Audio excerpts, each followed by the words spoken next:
There are roads in this country that don't appear on any map. Roads where your GPS goes dead, where your phone shows no signal, where the only light comes from your headlights cutting through the dark. Tonight, I'm going to tell you about 3 people who took those roads. 3 people who thought they knew where they were going. They were wrong. Some details like name have been changed to protect the privacy of the story. See, we all know the feeling. You're driving late at night. Maybe you're tired. Maybe you're lost. You see a road that looks like it might be a shortcut. It's dark. It's empty. But it'll get you home faster, right? Wrong. What I'm about to share with you isn't fiction. These aren't stories someone made up around a campfire. These are real police reports. Real 911 calls. Real people who lived through something they still can't explain. The first case happened just 4 years ago. October 15, 2019. Route 9 in Vermont. A woman named Sarah Chun was driving home from work. It was a Tuesday night. She'd made this drive 100 times before. She knew every curve, every hill, every mile marker. But that night, something was waiting for her. By the time you hear all 3 stories, you're going to understand why some roads are empty, why some shortcuts aren't worth taking, and why sometimes the thing you pick up on a lonely road isn't looking for a ride. It's looking for something else entirely. Let's start with Sarah. Story 1. The Hitchhiker of Route 9. Sarah Chin was 28 years old, a graphic designer living in Burlington, Vermont. She worked late that Tuesday because a client needed changes on a logo by morning. Nothing unusual about that. Sarah was the type who stayed until the job was done. At 11:30 p.m., she locked up the office and walked to her car. The temperature had dropped to 38 degrees. There was fog rolling in from Lake Champlain. The kind of fog that makes everything look different, makes familiar places feel strange.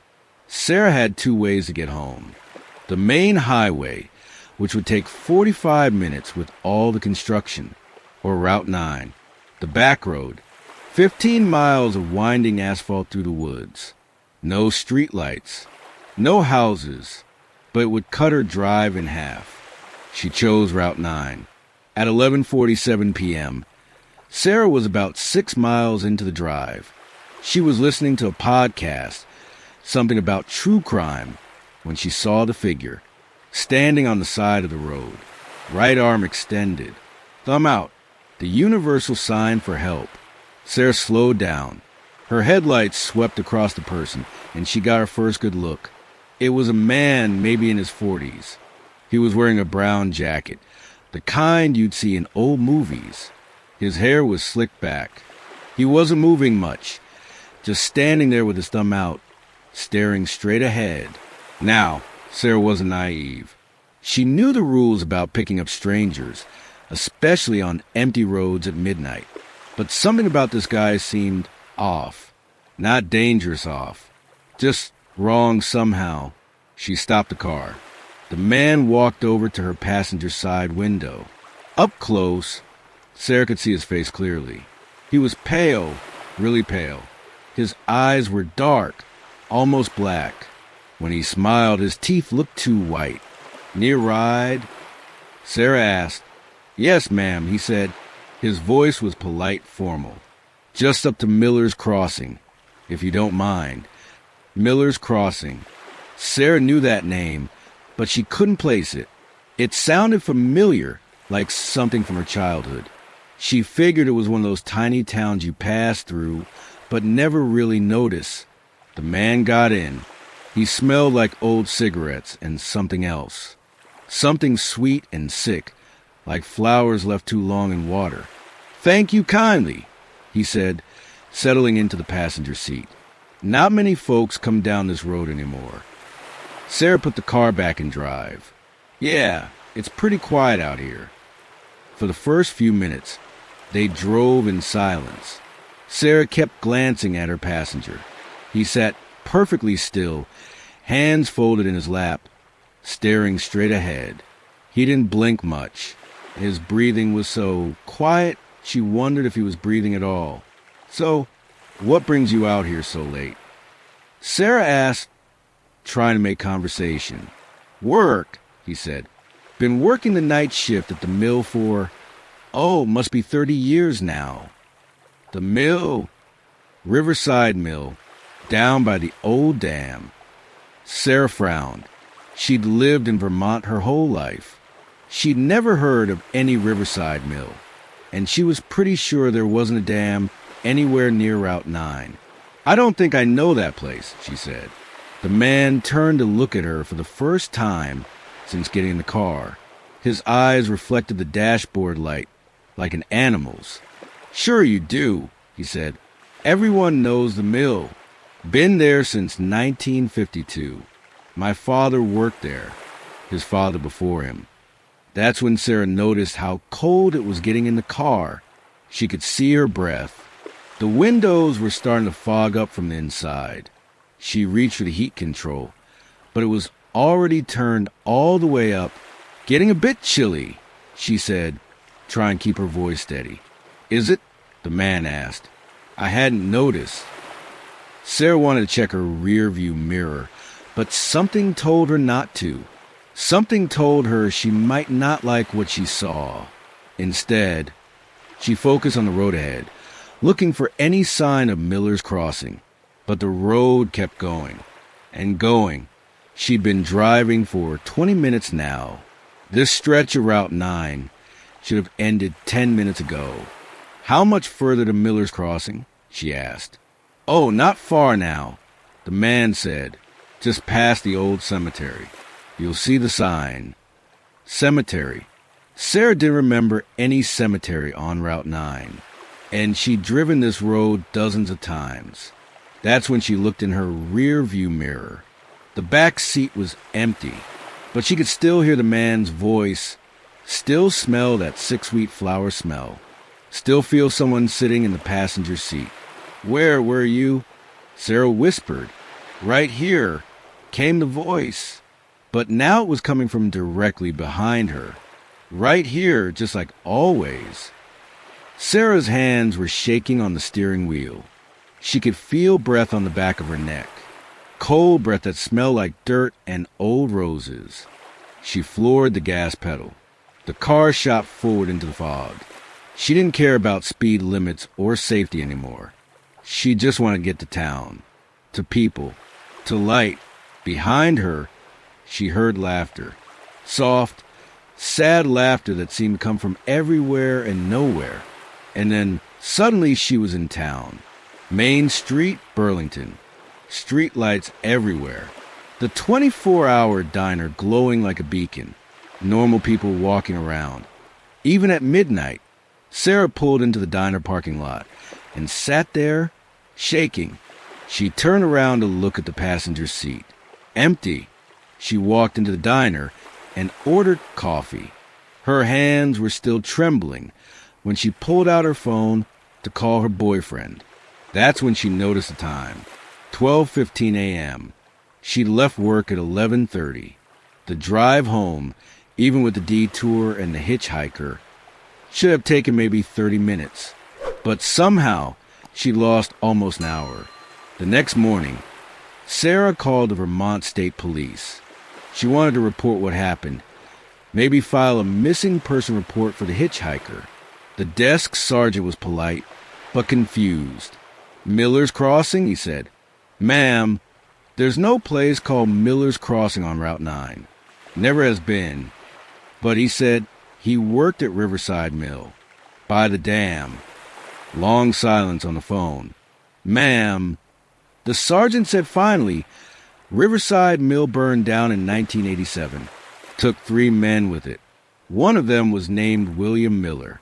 He used to hitchhike that road every night, going to and from work." Sarah hung up the phone. That afternoon, she drove back to Route 9. In daylight, she could see everything clearly. The road was normal. 15 miles, just like always. No mysterious turns. No extra time. But about 6 miles in, she found something. A small memorial marker by the side of the road.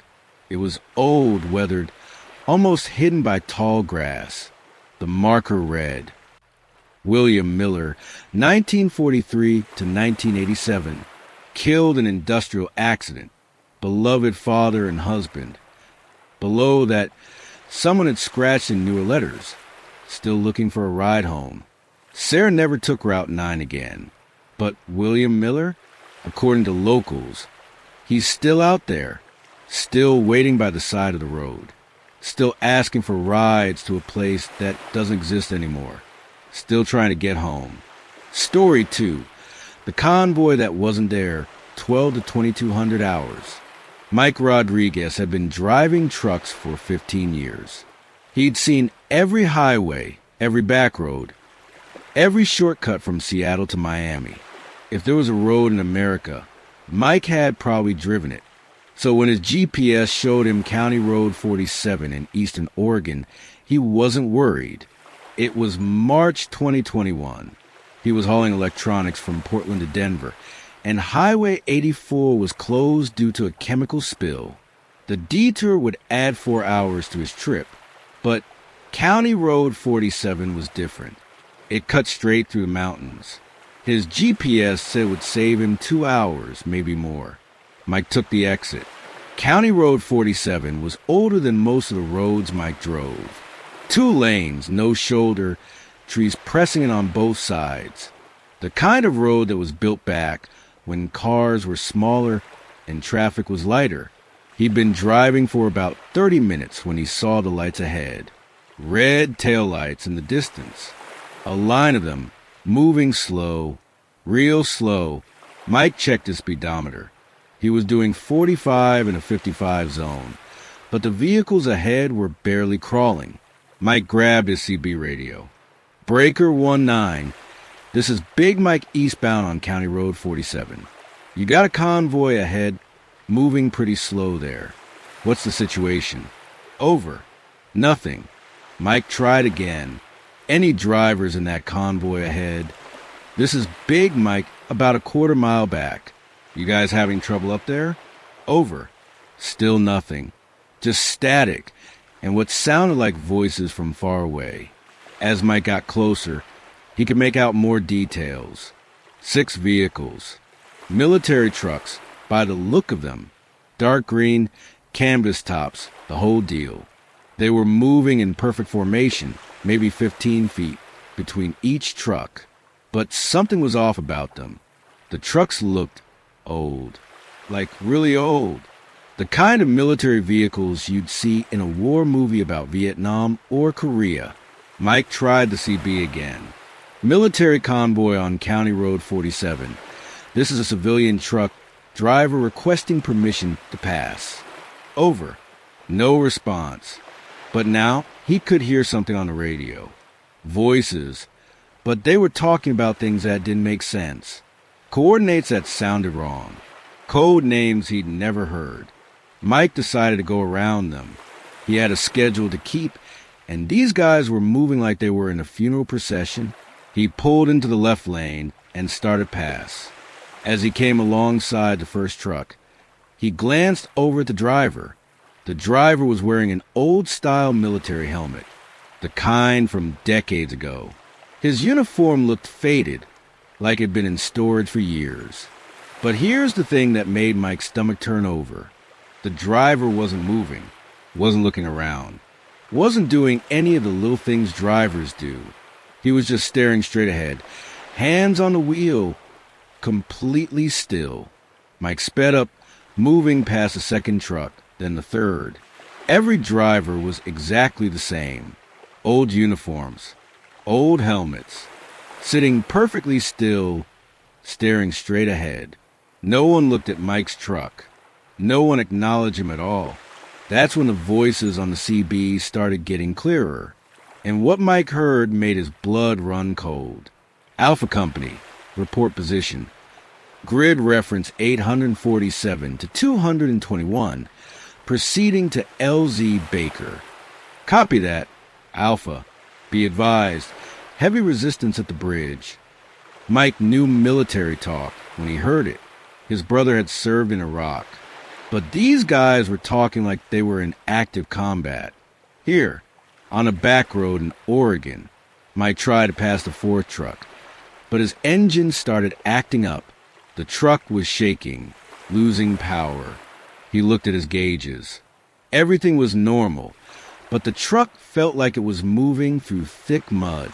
We're taking fire. We're taking fire. Medic. Need a medic at the front of the column. Where's our air support? Where's our goddamn air support? Mike grabbed his CB. What the hell is going on out there? Who are you guys? Silence. Then, slowly, every truck in the convoy started to slow down even more. Mike watched his speedometer drop. 30 miles per hour. 25. 20. The convoy was stopping. Mike pulled over behind them. He sat there for a minute, engine idling, trying to figure out what was happening. Through his windshield, he could see soldiers getting out of the trucks, but they moved wrong. Too slow, too stiff, like they were underwater. Mike got out of his cab. He walked toward the convoy, his flashlight cutting through the fog. As he got closer, he could hear the soldiers talking, but their voices sounded flat. Empty. Sergeant, what's our position? Unknown, Private. Map shows we should be at the river by now. How long we been driving, Sarge? Don't know, son. Don't know. Mike was about 10 feet away from the nearest soldier when the man turned around. There was nothing wrong with his face. Exactly. All the pieces were there. Eyes, nose, mouth. But it was like looking at a photograph of a person instead of an actual person. Everything was too still. Too perfect. Evening, the soldier said. You seen any action up the road? Action? Mike asked, what kind of action? Charlie's been hitting our supply lines all week. Lost 2 trucks yesterday. Mike looked around at the other soldiers. They were all standing in formation now, perfectly straight lines. All of them staring at him with those same empty eyes. Listen, Mike said, backing toward his truck. I think there's been some kind of mistake. This is County Road 47 in Oregon. There's no Charlie here. No war. The sergeant stepped forward. Son, you feeling all right? We're 10 clicks south of the DMZ. Been fighting through these hills for 3 days now. DMZ? Mike was walking backward faster now. What DMZ? What year do you think it is? 1969, the sergeant said. March 15th, 1969. Mike ran. He jumped into his cab, slammed the door, and hit the gas. In his mirrors, he could see the soldiers watching him go. They didn't chase him. They just stood there, perfectly still, until the fog swallowed them up. Mike drove for what felt like hours. The CB radio was going insane with military chatter, but it was all wrong, all from the wrong time. Coordinates that didn't exist. Battles that ended 50 years ago. When the sun came up, Mike was on Interstate 84. Normal highway, normal traffic. His CB was picking up normal truck driver conversation about weather and road conditions. He'd lost 6 hours. Mike called his dispatcher from the next truck stop, said he'd had mechanical problems, needed to stop for repairs. He didn't mention the convoy, didn't mention the soldiers from 1969. But that night he did some research. Turns out County Road 47 used to be Highway 19. Back in the 60s, it was the main route through that part of Oregon. And in March of 1969, a convoy of 6 military trucks was traveling that road, heading to a training exercise. They never made it. Avalanche took out a quarter-mile of road. All 6 trucks went over the side. 12 soldiers died. The Army closed that section of highway permanently and built the interstate to replace it.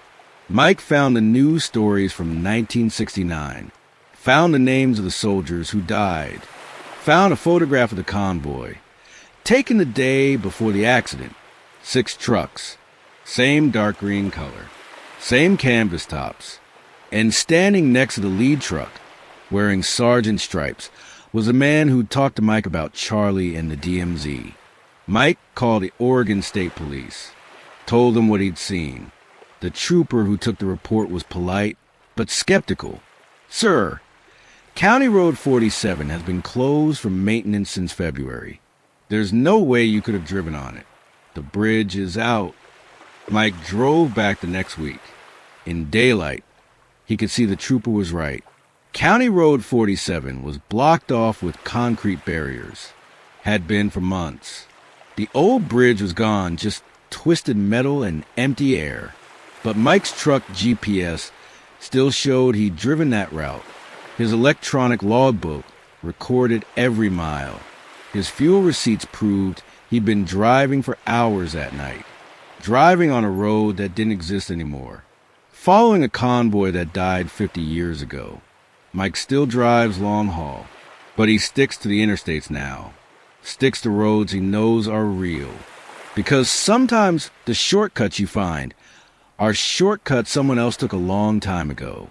And sometimes they're still looking for the way out. Story 3. The Night Shift Depot, 2200 hours, 28:00. Emma Walsh was driving across Texas in August of 2020. She was a travel nurse, moving from one assignment to another, Phoenix to Houston. She'd done the drive before, knew to gas up before hitting the empty stretches. But that night, her car's fuel gauge was acting up. She thought she had enough gas to make it to the next town. She was wrong. At 2:30 a.m., on a road with no name in the middle of nowhere, Emma's car started to die. The fuel light had been on for 20 miles. Her phone showed no signal. The last town she'd passed was 40 miles back. That's when she saw the lights. About a mile ahead, there was a glow in the darkness. Not street lights. Something warmer, yellower. As Emma got closer, she could make out a building, a gas station. The sign out front was lit up in red neon.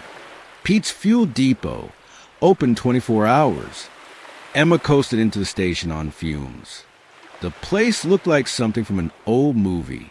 2 pumps with analog gauges. A small building with a screen door and a wooden sign that said cold drinks, hot coffee. But the lights were on. The open sign was glowing. And there was a man sitting behind the counter inside. "Evening, miss," the man said as Emma walked in. He was maybe 70 years old, wearing a blue work shirt with Pete stitched over the pocket. "What can I do for you?" "I need gas," Emma said. "My car's running on empty." "No problem," Pete said. "You want regular or ethyl?" Emma paused. "Ethyl? High-test gasoline. Most folks around here prefer it." Emma looked around the store.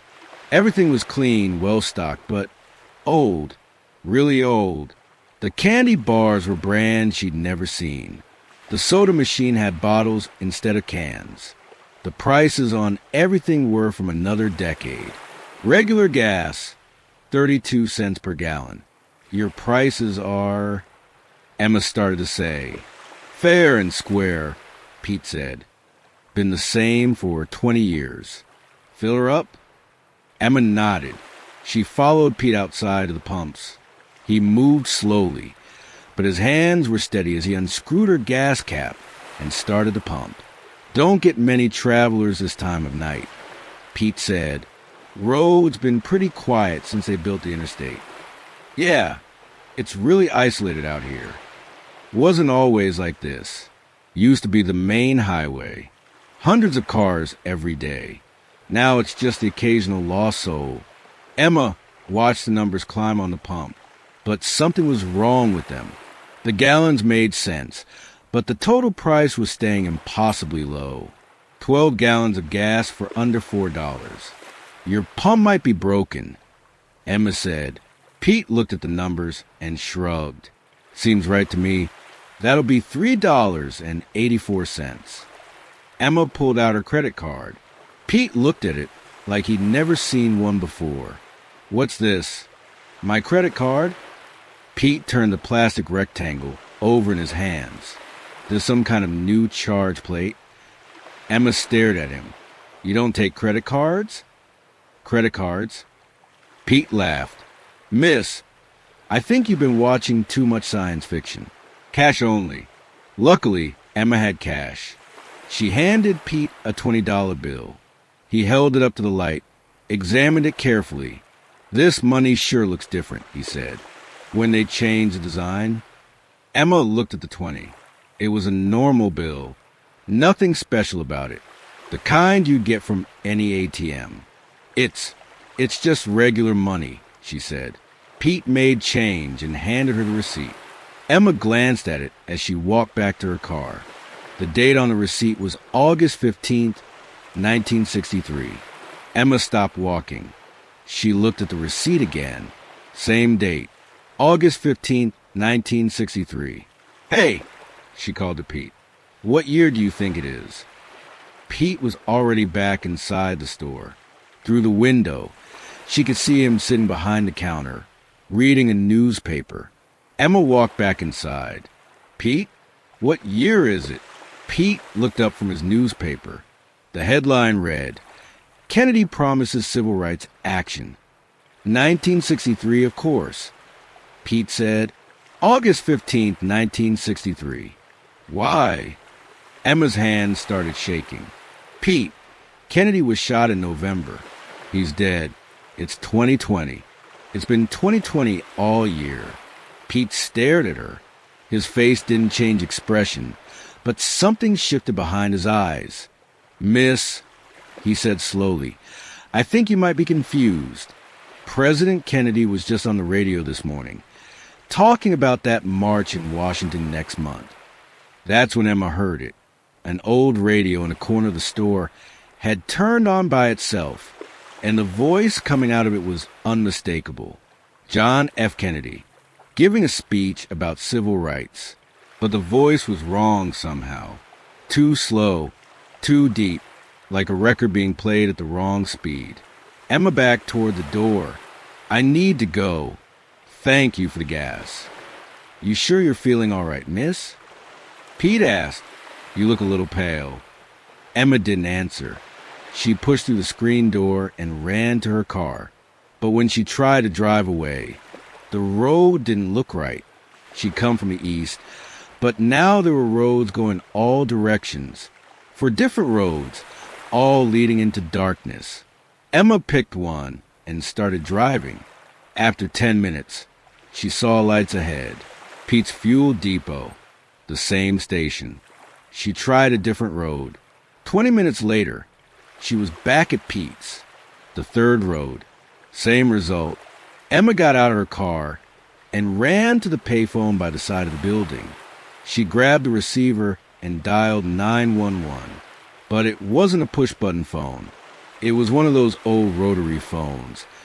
The kind her grandmother used to have. Operator, came a voice. What city, please? I need 911, Emma said. I'm sorry, what service do you need? 911. Emergency services. Miss, I don't understand. Do you need the police? Fire department? What's your emergency? Emma realized 911 didn't exist in 1963. She was stuck in 1963. Police, she whispered. I need the police. One moment, please. Sheriff's Department. I'm stuck at Pete's fuel depot and I can't get out. Every road leads back here. Long pause. Miss, Pete's fuel depot burned down last year. There's nothing out there but empty land. The line went dead. Emma looked around. Pete was standing in the doorway of the store, watching her. Having trouble, miss? Emma ran to her car. This time, she didn't try to find a road. She drove straight into the desert, over rocks and scrub brush, heading for what she hoped was the interstate. Behind her, she could see Pete's fuel depot getting smaller. But in her rear-view mirror, Pete was still standing in the doorway, still watching. Even as she got further away, she could still see him clearly. like he was right behind her. When the sun came up, Emma was on Interstate 10. Normal road, normal traffic. Her car was running fine, and her phone had full signal. She pulled over at the first rest stop and called the Texas State Police. "I want to report a missing gas station," she said. The trooper who took the call was patient but confused. He said there hadn't been a gas station on that stretch of Backroad for decades. The last one burned down in 1962. The owner, a man named Pete Morrison, died in the fire. But here's the thing that keeps Emma awake at night. When she checked her credit card statement the next week, there was a charge, $3.84 at Pete's Fuel Depot.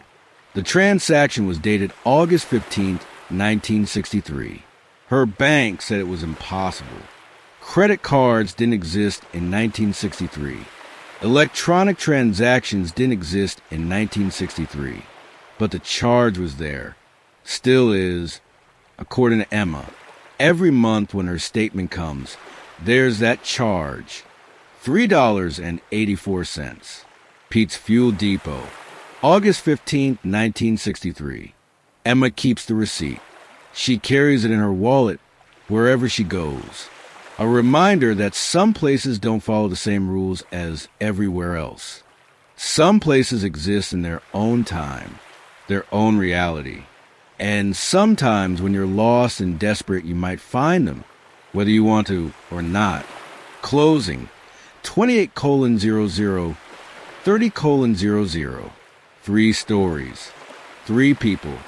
3 roads that shouldn't exist. Sarah Chin still lives in Burlington. She takes the highway home now, even when traffic is bad. Says she'd rather sit in a traffic jam than take any shortcuts through the woods. Mike Rodriguez switched to daytime driving only. Says he doesn't trust what he might see in his headlights anymore. Emma Walsh keeps that receipt from 1963. Her friends think it's a fake, some kind of joke. But Emma knows better. See, here's what these 3 people learned. What all of us should remember. Roads have memory. They remember every car that ever drove them, every person who ever walked them, every tragedy that ever happened on them. And sometimes late at night, when you're alone and desperate and lost, those memories become real again. So the next time you're driving home late and you see a road that promises to get you there faster, maybe ask yourself this: why is it empty? Why doesn't it show up on maps?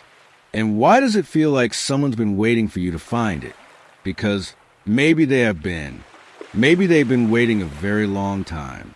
If you had an experience on a back road that you can't explain, leave in the comments below. Because these stories, they're just the ones people were brave enough to report. There are others. There are always others. Drive safe.